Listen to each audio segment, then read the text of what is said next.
Baik, ikhwan dan akhwat fillah rahimani wa rahimakumullah. Pada kesempatan sore hari ini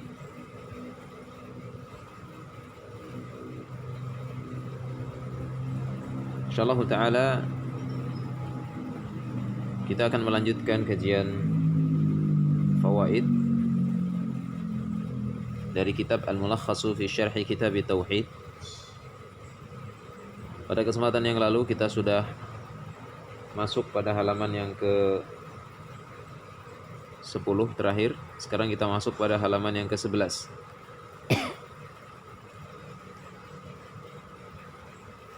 Di dalam halaman yang ke-11 Allah Subhanahu wa taala berfirman, ya, di sini disebutkan ayat surat An-Nahl ayat 36. Wa qaluhu ta'ala wa laqad ba'atsna fi kulli ummatin rasulan an i'budullaha wajtanibut taghut. Dan sungguh kami telah mengutus pada tiap-tiap umat seorang rasul yang menyeru sembahlah Allah saja dan jauhilah taghut. Di dalam ayat ini ada kata ba'asna. Ba'asna ay arsalna. Sungguh kami telah mengutus. Ba'asna ay arsalna. Kami mengutus. Fi kulli ummatin, pada tiap-tiap umat, ay kullu ta'ifatin wa qarnin wa jilin minan nas. Yaitu kullu ta'ifah, pada setiap kelompok, wa qarnin, dan kurun waktu, wajilin, dan generasi atau bangsa-bangsa atau suku-suku, minan nas, dari kalangan manusia, yakni pada tiap-tiap umat, pada tiap kelompok dari manusia, dari waktu ke waktu, dari generasi ke generasi dari manusia, itu selalu Allah Ta'ala mengutus. Mengutus apa? Rasulan, seorang rasul, ay man uhiya ilaihi bi syar'in, yaitu seorang manusia yang diberikan wahyu kepadanya berupa syariat, wa umira bi tablighihi, dan diperintahkan untuk menyampaikannya. Jadi seorang rasul diberikan wahyu berupa syariat dari Allah Ta'ala dan diperintahkan untuk menyampaikan syariat tersebut. Inilah rasul. Berbeda dengan nabi. Kalau nabi maka dia hanya untuk dirinya saja, syariatnya hanya untuk dirinya saja, tidak ada kewajiban untuk menyampaikan kepada umat. Adapun rasul, dia wajib menyampaikan kepada umat. Apa yang dikatakan oleh rasul pada tiap-tiap umat ini? Ani'budullaha, seruan mereka sama, yaitu sembahlah Allah saja, ay afraduhu bil ibadah, esakan Allah dalam peribadatan, jadikan Allah sebagai satu-satunya yang disembah, yang diibadahi.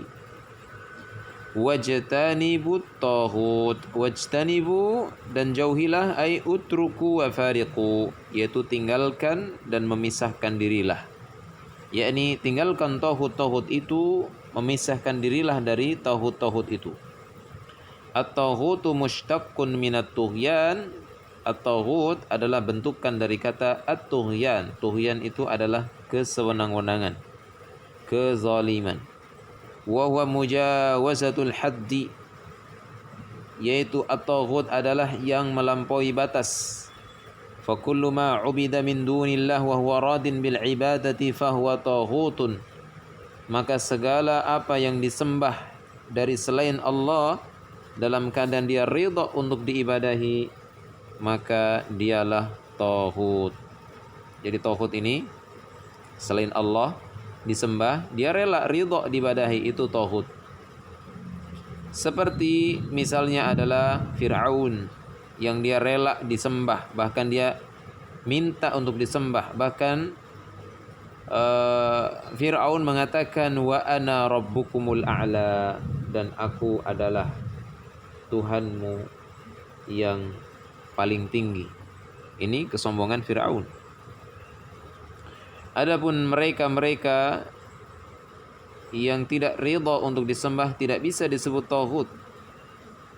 Misalnya adalah Nabiullah Isa alaihissalam disembah oleh orang-orang Nasrani, itu bukan tauhid, tetapi mereka orang-orang Nasrani telah menyimpang dalam hal ini, yaitu mengangkat Rasul Allah, utusan Allah sebagai Rabb.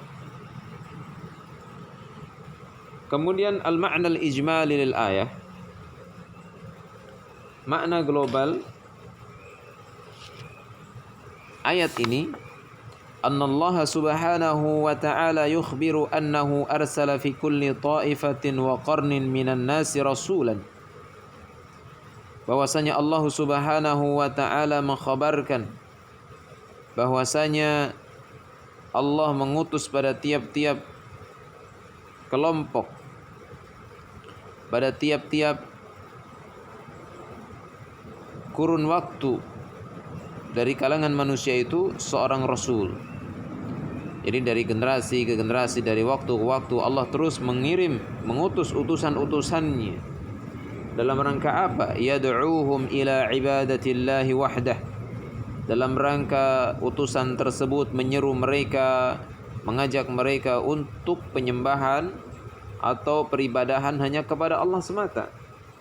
Semua para rasul mengajak umatnya untuk menjadi hamba-hamba Allah, menjadi muwahhidun, orang-orang yang mentauhidkan Allah, beribadah hanya kepada Allah, wa tarki ibadati ma siwahu, dan meninggalkan peribadatan selainnya, yakni meninggalkan peribadatan kepada selain Allah.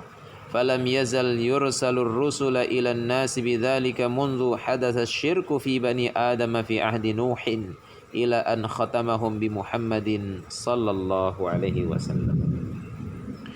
Maka Allah subhanahu wa ta'ala senantiasa mengutus rasulnya, mengutus utusan-utusan itu kepada manusia mundu hadatsa syirku.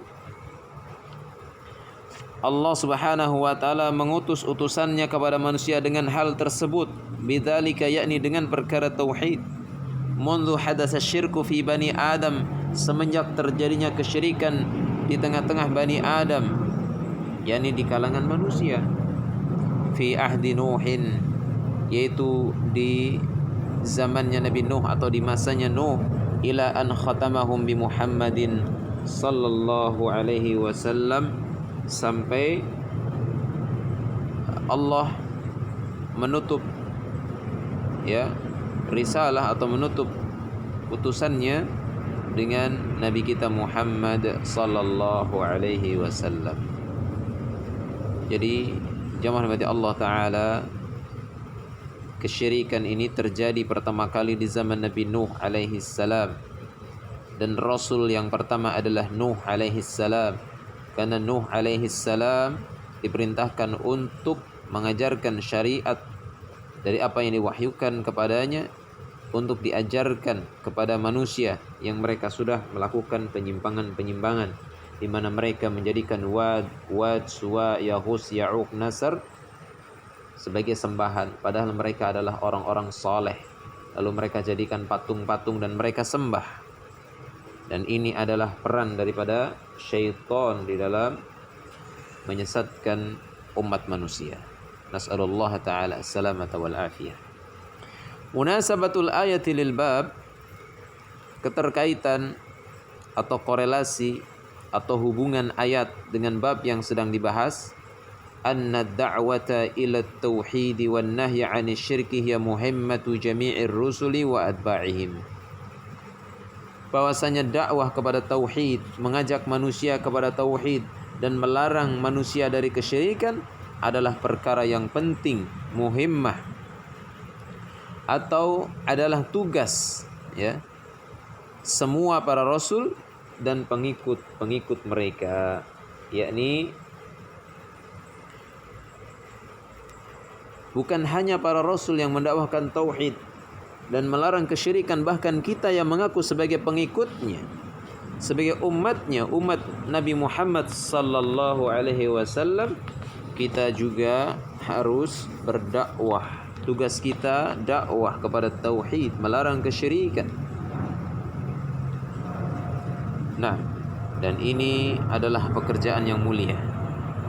Mengajak umat, mengajak manusia kepada perkara tauhid yang akan menyelamatkan mereka dari kekekalan api neraka. Nas'alullah ta'ala as-salamata wal afiyah. Baik, ma yustafadu minal hadis, apa yang bisa diambil faidah dari hadis ini? Yang pertama, annal hikmata min irsalir rusuli hiya da'watu ila tauhid wan nahyu 'anil syirki. Bahwasanya hikmah dari pengutusan rasul adalah dakwah, mengajak kepada apa? Kepada tauhid, wan nahyu 'anil syirki, dan melarang dari kesyirikan. Para rasul mereka diutus, hikmahnya adalah berupa dakwah, ajakan, mengajak manusia kepada tauhid, melarang manusia dari kesyirikan. Sehingga setelah diutusnya rasul-rasul ini menjadi hujjah bagi manusia, yakni manusia yang mereka mau beriman, Allah masukkan ke dalam syurga, yang mereka tetap dalam kekafiran, Allah masukkan ke dalam neraka, karena sudah ditegakkan hujjah. Asani, yang kedua, anna dinal anbiya'i wahidun, bahwasanya agama para nabi adalah agama yang satu. Wa huwa ikhlasul ibadati lillahi wa tarki syirki. Wa in ikhtalafat syara'i'uhum. Agama para nabi adalah memurnikan peribadatan untuk Allah dan meninggalkan kesyirikan meskipun berbeda-beda syariat mereka. Semua agama para nabi sama, agama tauhid, agama mentauhidkan Allah, mengesahkan Allah, agama hanifiyah, agama yang lurus, agama Islam, agama yang di sana manusia berserah diri kepada Allah Subhanahu wa taala,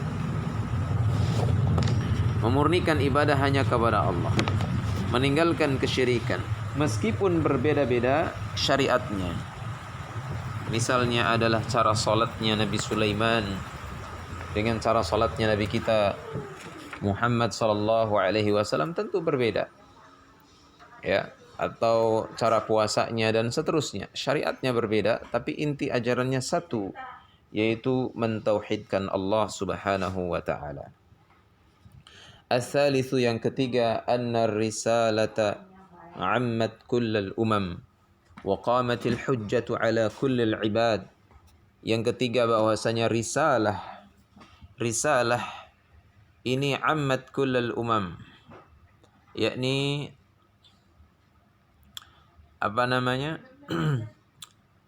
telah berlaku pada semua umat. Risalah sudah disampaikan kepada seluruh umat, dari umat ke umat, dari generasi ke generasi, dari zaman ke zaman. Wa qamatil hujjah ala kullil ibad, dan telah ditegakkan hujjah atas tiap-tiap hamba. Yani setiap manusia mereka sudah mendapatkan yakni ajaran dari Allah Ta'ala, telah sampai dakwah kepada mereka, telah sampai hujjah kepada mereka, sehingga sudah sampai kepada mereka pilihan untuk menjadi orang yang beriman atau tidak beriman. Makanya di dalam Al-Quran disebutkan imma syakira wa imma kafura. Ada yang menjadi hamba yang bersyukur, yang mau beriman, ada juga yang kufur. Nas'alullah ta'ala as-salamata wal afiyah. Kemudian yang berikutnya,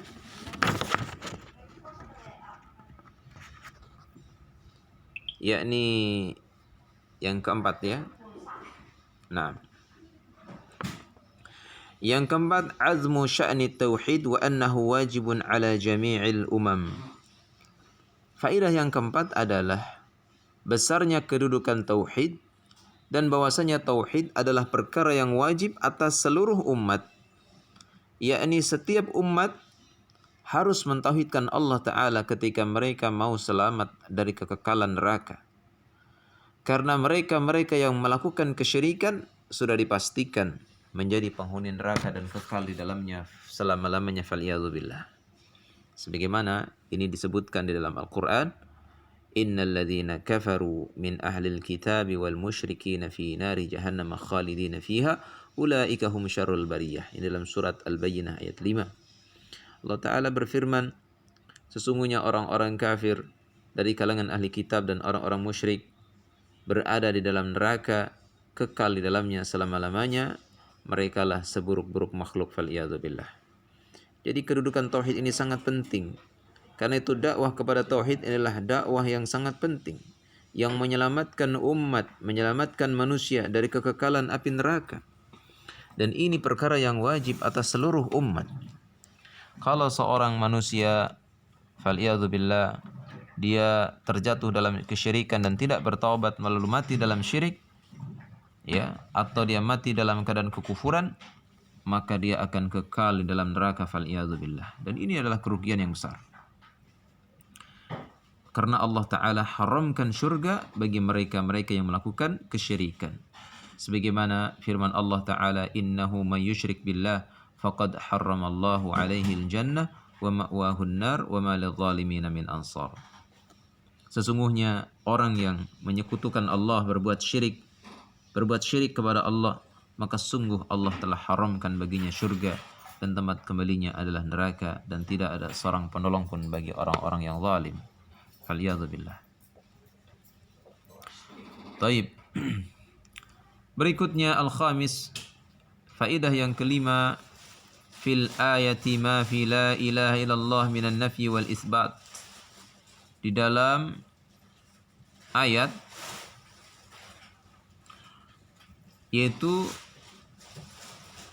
terkandung kalimat la ilaha illallah. Ya, terkandung kalimat la ilaha illallah.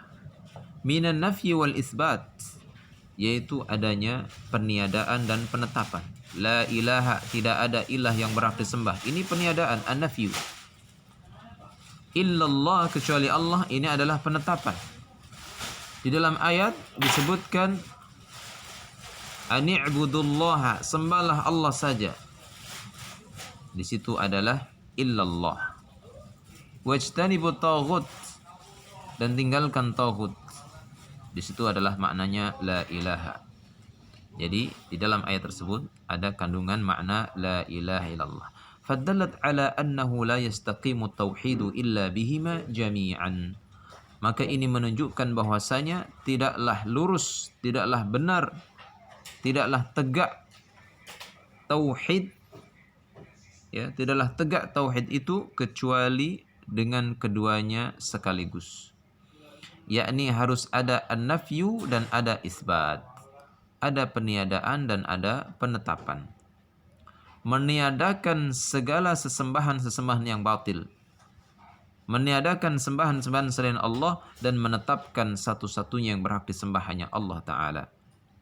Wa anna an-nafyal mahdha laysa bitauhidin, dan bahwasanya peniadaan semata ini tidak bisa disebut tauhid. Sebagaimana orang-orang ateis. Orang ateis tidak menganggap Tuhan apapun, tidak percaya adanya Tuhan. Ya. Ini meniadakan Tuhan, meniadakan semata. Pokoknya bagi orang ateis enggak ada Tuhan satupun. Ini bukan tauhid.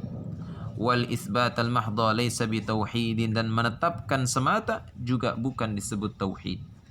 Ia menetapkan Allah sebagai Tuhan, tetapi kalau dia juga menjadikan selain Allah sebagai Tuhan, berarti ini menduakan Allah. Dan ini bukan tauhid. Dia melakukan salat, menghadap kepada Allah, sujud kepada Allah, beribadah kepada Allah. Selesai salat, dia mendatangi kuburan dan minta kepada kuburan. Maka sama saja dia menjadikan kuburan-kuburan itu sebagai sembahan. Sama saja dijadikan sebagai sembahan, tandingan, ya, bagi Allah Ta'ala. Maka ini bukan tauhid. Sehingga harus meniadakan sembahan-sembahan selain Allah, an-nafyu, dan isbat, menetapkan hanya Allah satu-satunya sembahan. Inilah tauhid. Taib. Kita lanjut kepada satu ayat lagi. Wa qauluhu ta'ala, dan Allah Subhanahu wa ta'ala berfirman fi surat Al-Isra, di dalam surat Al-Isra al-ayah as-salisa wal 20, Di ayat ke-23 Allah Ta'ala berfirman wa qada rabbuka alla ta'budu illa iyyahu wa bil walidaini ihsana, dan Tuhanmu yaitu Allah telah memutuskan, menetapkan atau memerintahkan agar janganlah kalian beribadah, janganlah kalian menyembah kecuali hanya kepadanya saja, dan berbuat baiklah kepada kedua orang tua. Di dalam ayat ini ada kata qada. Qada ay amara wa wassa, memerintahkan dan mewasiatkan. Wal muradu bil qada'i huna al qada'u syar'i ad-dini. Dan yang dimaksud qada di sini yakni qada syar'i ad-dini, yakni maksudnya adalah tuntutan atau perintah syariat. Lal qada'ul qadaril kauni, bukan ketetapan qadari kauni. Ya. Apa bedanya qada syar'i ad-dini dan qada al-qadari al-kauni? Bedanya adalah ketika sifatnya qadari kauni, maka itu tidak ada pilihan. Setiap manusia harus menerima keputusan itu dan tidak ada pilihan baginya kecuali menerimanya. Ini qadari, sudah ditakdirkan dan sifatnya kauni. Ya, sudah menjadi keputusan harga mati, artinya Allah sudah memutuskan itu atau menetapkan itu terjadi, maka terjadi. Ya, masya Allahu kana wa ma lam yasha lam yakun. Apa yang Allah kehendaki terjadi pasti terjadi, yang tidak dikehendaki terjadi tidak akan terjadi. Contohnya adalah kematian. Ini qada qadari kauni. Orang sudah ditetapkan saatnya mati, ya mati. Ya, tidak ada pilihan.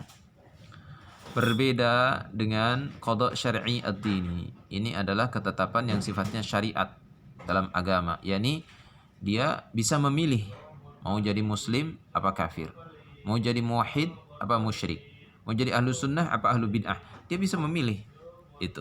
Sesuatu yang dituntut di dalam syariat, yang kalau dia memilih jalan itu, maka dia selamat, maka dia terpuji, maka dia mendapatkan pahala dan balasan dari Allah Ta'ala, berupa ridhanya, berupa pahalanya, berupa syurganya.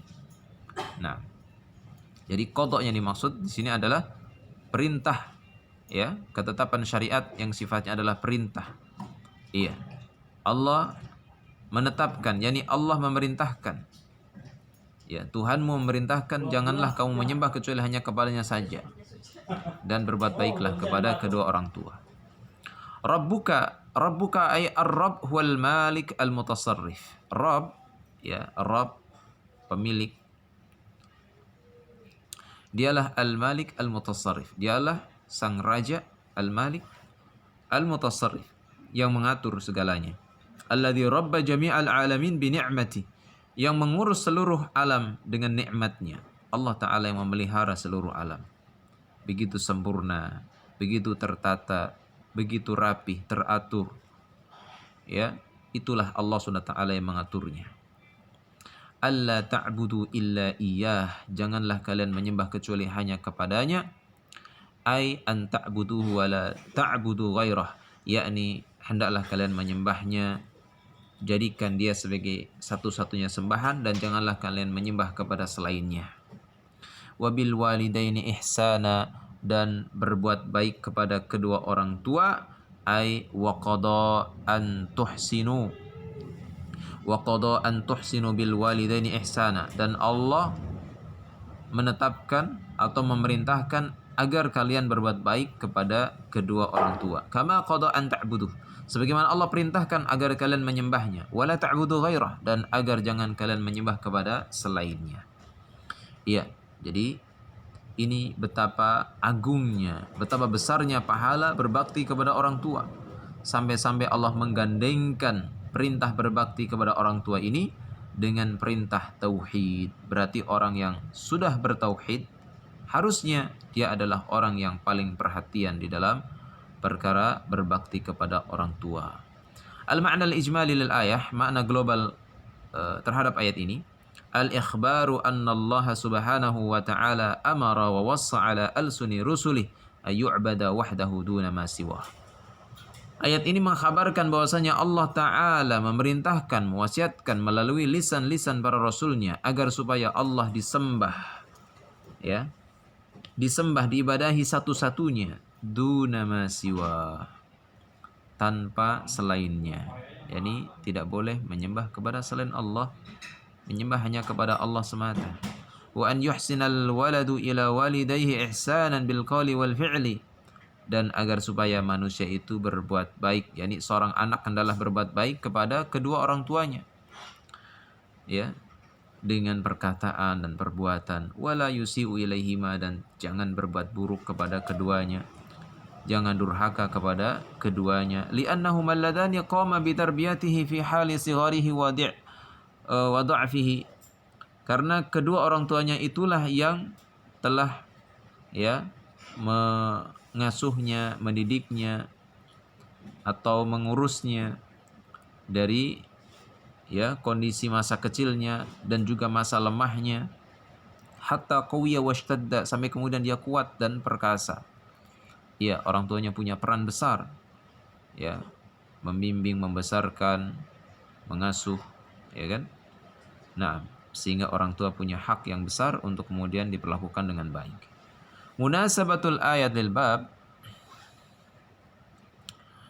keterkaitan ayat dengan bab, anna tauhidah huwa akidul hukuk, bahwasanya tauhid dialah hak yang paling kuat, wa aujabul wajibat, dan kewajiban yang paling wajib itulah tauhid. Di antara kewajiban yang ada, tauhid itulah yang paling wajib. Li'anna Allah bada'a bihi fil ayah, karena Allah Ta'ala memulai dengan ayat ini. Wala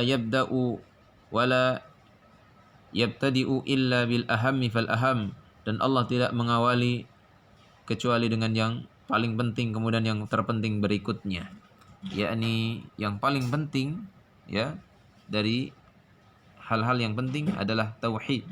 Yang paling wajib dari hal-hal yang wajib adalah tauhid. Baru kemudian setelahnya adalah berbakti kepada kedua orang tua.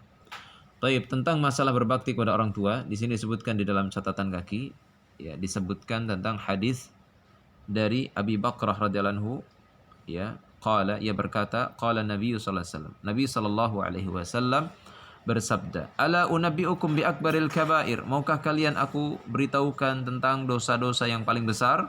Salasan, beliau menyebutkan 3 kali. Qalu, mereka mengatakan, bala ya Rasulullah, tentu wahai Rasulullah. Qala al-isyraku billah wa uququl walidain, yaitu menyekutukan Allah dan durhaka kepada kedua orang tua. Wa jalasa wa kana muttaki'a, dan beliau duduk dan bersandar. Faqala, dan beliau bersabda, ala wa qawla zur, ingatlah demikian pula perkataan dusta, yakni perkataan dusta termasuk akbaril kabair, termasuk dosa-dosa besar. Qala fama zala yukarriruha hatta qulna laitahu sakata, maka beliau terus-menerus mengulang-ulang itu sampai kami mengatakan andaikan beliau terdiam, yakni para sahabat berharap beliau berhenti di dalam mengucapkannya. Ini dikeluarkan oleh Imam Bukhari dan Muslim. Baik, ma yustafadu minal hadis, apa yang bisa diambil faedah dari hadis ini? Dari ayat ini, minal ayah. Al-ula, yang pertama, anna tauhidah huwa awwalu ma amarallahu bihi minal wajibat, bahwasanya tauhid ia adalah yang pertama yang Allah Ta'ala perintahkan dari berupa kewajiban. Ya, tauhid adalah perkara yang pertama, apa yang Allah wajibkan, yang Allah perintahkan berupa kewajiban adalah tauhid. Jadi seorang masuk Islam, tauhid dulu, benerin dulu tauhidnya. Ya, karena itu Islam dibangun dengan tauhid. Asyhadu an la ilaha illallah. Ya. Kemudian wa asyhadu anna Muhammadan Rasulullah. Wa huwa awwalul huquqil wajibah 'alal 'abdi. Dan tauhid ini adalah hak, ya, yang pertama, haknya Allah, al-wajibah 'alal 'abdi, yang Allah wajibkan kepada hamba. Yani seorang hamba wajib dia mentauhidkan Allah Ta'ala, karena hanya Allah satu-satunya yang menciptakan, mengatur, merizki, menghidupkan, mematikan. Maka dia pula Allah yang layak, satu-satunya yang layak untuk disembah, yang berhak disembah. Selain Allah, ya, adalah makhluk, dan makhluk itu lemah. maka selain Allah tidak layak disembah. Yang berhak disembah hanya Allah Ta'ala. Ats-tsani, yang kedua, ma fi kalimati la ilaha illallah minan nafyi wal isbat.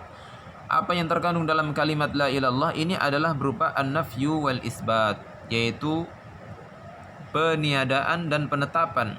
La ilaha, tidak ada ilah yang berhak disembah, ini peniadaan. Wal isbat, dan penetapan illallah, kecuali Allah. Yani ketika seorang sudah meniadakan seluruh sembahan-sembahan yang batil, ya, semua ditiadakan, tidak ada satupun yang berhak disembah dari kalangan makhluk, maka kemudian Allah tetapkan satu yang berhak disembah, yaitu siapa? Allah Subhanahu wa taala. Fa fiha dalilun ala anna tauhid la yaqumu illa ala nafyi wal isbat. Maka di dalam ayat ini terdapat dalil bahwasanya tauhid itu tidak akan tegak kecuali dengan peniadaan dan penetapan, dengan nafyu dan isbat. Nafyul ibadati amma siwallah wa isbatiha lillah kama sabaqa, yaitu meniadakan peribadatan, ya, kepada selain Allah dan menetapkan peribadatan itu hanya untuk Allah Subhanahu wa taala, sebagaimana telah berlalu penjelasannya. Ats-tsalisu, yang ketiga, azamatu haqqil walidain haitsu atfa haqqahuma ala haqqih. Agungnya atau besarnya hak kedua orang tua, ya, di mana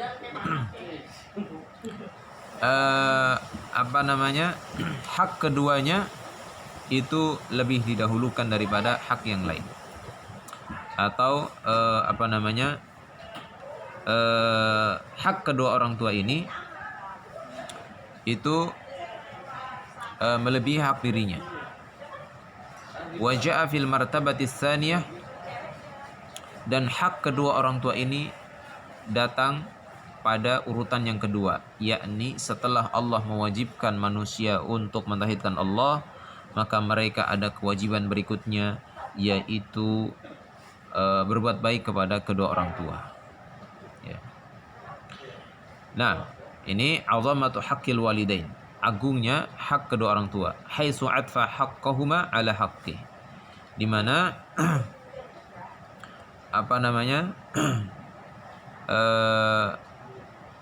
berupa perhatian atau kasih sayang, ya, hak keduanya, atau Allah Ta'ala menggandengkan, ya, hak keduanya itu kepada hak Allah Ta'ala, yakni berbakti kepada orang tua itu disebutkan setelah haknya Allah.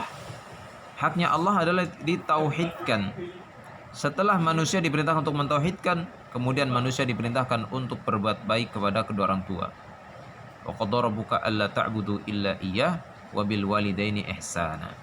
Ar-rabi, yang keempat, wujubul ihsani ilal walidain bi jami' anwa'il ihsan, wajibnya berbuat baik kepada kedua orang tua dengan segala macam bentuk kebaikan.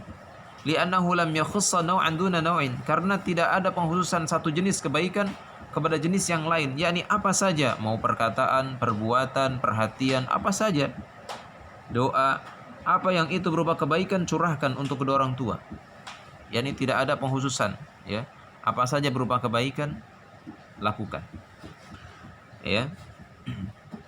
Dan yang kelima, tahrimu uquqil walidain. Di dalam ayat ini ada pengharaman durhaka kepada kedua orang tua, sehingga durhaka kepada orang tua ini masuk ke dalam daftar dosa-dosa besar. Fal iyadu billah, nas'alullah ta'ala as-salamata wal afiyah. Jangan sampai kita durhaka kepada orang tua, adalah kita terus berbuat baik kepada orang tua dengan perhatian, dengan doa-doa, dengan kebaikan, dengan segala sesuatu yang menyenangkan kedua orang tua, perkataan, perbuatan.